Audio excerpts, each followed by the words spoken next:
સવારે 4 વાગ્યે વલસાડના સીબી હાઈસ્કૂલમાં ગ્રાઉન્ડ લક્ઝરી બસ ચોરી ભાગ્યો અને 7:30 વાગ્યે અંકલેશ્વરમાં ઝડપી પાડ્યો હતો। જિલ્લા કંટ્રોલ પર મેસેજ આવતા જ પોલીસે એક્ટિવ થઈ હતી।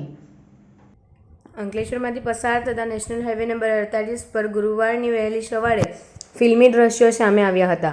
પોલીસે બસ ચોરને પકડવા ટ્રાફિક જામ કરી આ બાદ ઝડપી પાડ્યો હતો। બનાવની વિગતો અનુસાર વલસાડ ખાતે આવેલી સીબી હાઈસ્કૂલ ગ્રાઉન્ડમાં એક લક્ઝરીએ પાર્ક કરી હતી, જેને વહેલી સવારે 3 થી 4 વાગ્યાના ગાળામાં એક ઇસમ ચોરી કરી ભાગ્યો હતો, જે અંગે વલસાડ પોલીસને જાણ થઈ હતી અને તેઓ ગાડી નંબર સાથે જ મેસેજ વાયરલ કર્યા હતા।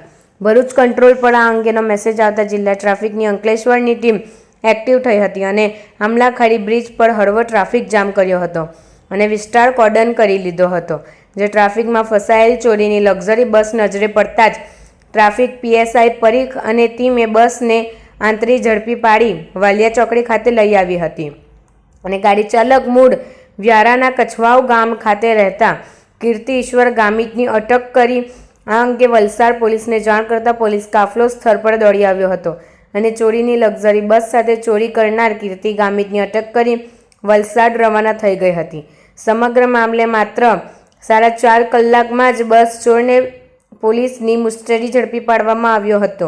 વલસાડ પોલીસના વાયરલેસ મેસેજના એલર્ટ એ જિલ્લા ટ્રાફિક પોલીસે ગંભીરતાથી લઈ ચોરીની બસ સાથે ચોરને ઝડપી પાડ્યો હતો।